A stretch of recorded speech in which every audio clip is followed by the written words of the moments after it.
Attorney Rufil Fernandez Banyok. Attorney Rufil Fernandez Banyok. Straight to the point. O karon, ania ang inyong anchorman. Veritatem sed pro veritate. Wa kitay mahimo aron sa pagpakigbatok sa kamatuoran, kundi aron sa pagdapig sa kamatuoran.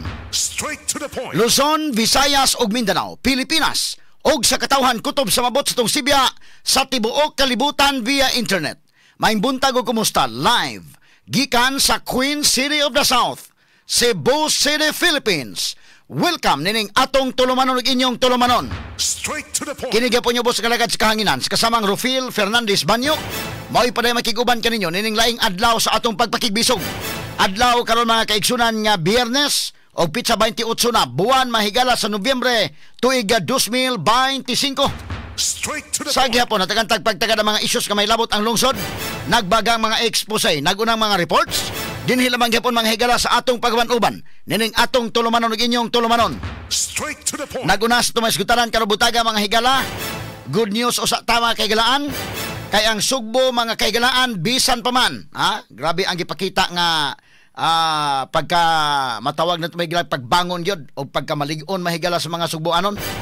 Ang iyang napakita mga kaigalaan gumikan kay bisan pa man sa sunod-sunod nga katalagman, katutuang linog mahigala sa northern part of Cebu. Unya gisundan mahigala, no? September 30 to indiken ang linog. Unya gisundan mahigala sa Bagyong Tino sa November 4.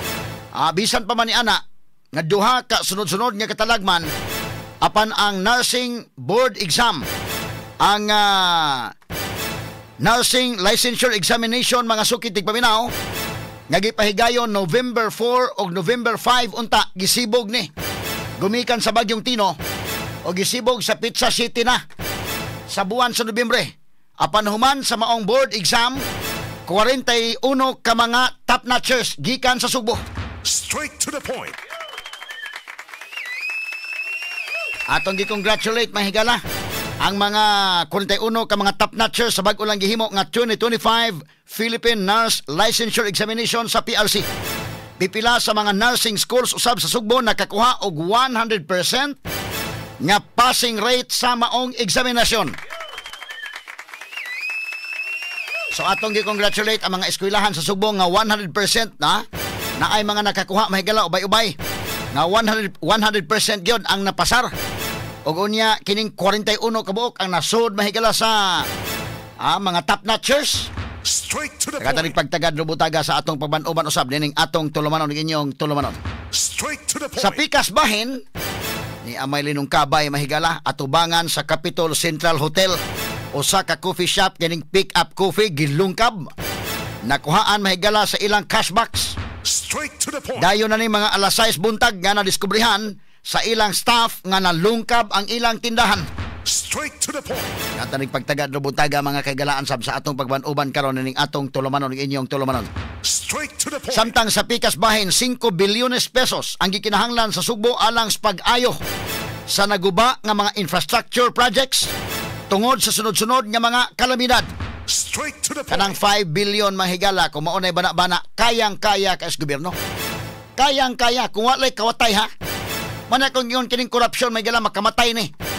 Kay ang budget doon mga kaigalaan sa atong flood control project sa Sugbo 26 billion niini lang 2022 indiken to 2025. Ang pinakataas og budget mahigala sa flood control projects tuwa mga kaigalaan 7th district. Straight to the Di point. ba nakatingalahan mga sukit di paminaw? Tagatanig pagtagad lubuntagas to panuman usab nining atong tulumanon ug inyong tulumanon. Straight to the point. Kaya man nga nagahinan og 26 billion ang Sugbo. So kining 5 billion nga matod pa maoy ila mahigalang pag-evaluate.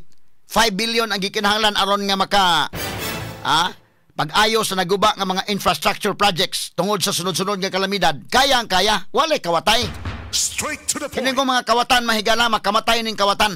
Kining kinawatay kining grabing korupsyon. Ato ni tagag pagtagad rong buntagas to paduman usab nining atong tulumanon ug inyong tulumanon. Straight to the point. Unya sa 8,000 flood control projects. Ang ghost projects ana hapit mabot og 500. Mga ghost projects. Ang daghan nga ghost projects 2023-2024. Og hangtod ron. So panahon mahigala ni Presidente Bongbong Marcos maoy pinakadaghan og flood control projects nga mga ghosts. Straight to the point. Kana facts na. Dili na pwedeng lalison.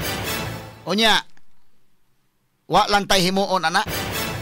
Magmika lang ta ang katawhan, okay lang. Bisag nahibaw ta nga mga dunay ghost projects.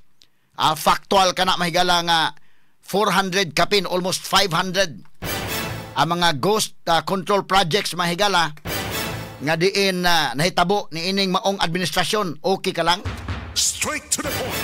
Ang kwartas katawhan gikawat, okay ka lang. O tungod kay gikawat mahigala why nakitang project kay nahimong ghost, ang uban mahigala sa very substandard kayo og resulta nga daghay nga matay, ikaw mo tan-aw lang.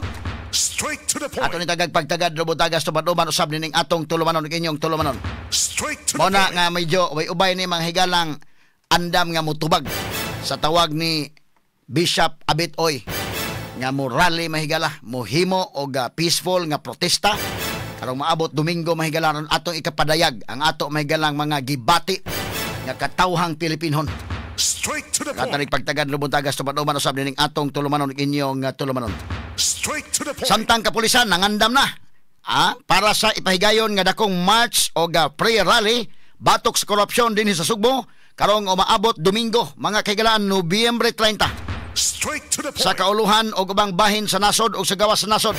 Kanhi Presidente Rodrigo Duterte ni wave sa iyang katungod pagtambong sa pagpagawas og desisyon sa Appeals Chamber sa International Criminal Court bahin sa gipangayo niini nga interim release. Straight to the point. Samtang sa laing bahin mga business group sa nasod nanawagan og lifestyle check alang sa mga public official sa nasod taliwa sa lapad nga isyu sa korupsyon. Straight to the point. Grabe bitaw mga lifestyle ning ato mga officials gobyerno mahigala. Kini og uban pang mga isgutanan niyo mabati exclusive over DYHP RMN Cebu 612 sa dial sa inyong mga radyo sa 93.9 IFM. Sa serbisyo publiko, maaasahan mo mga balita'y detalyado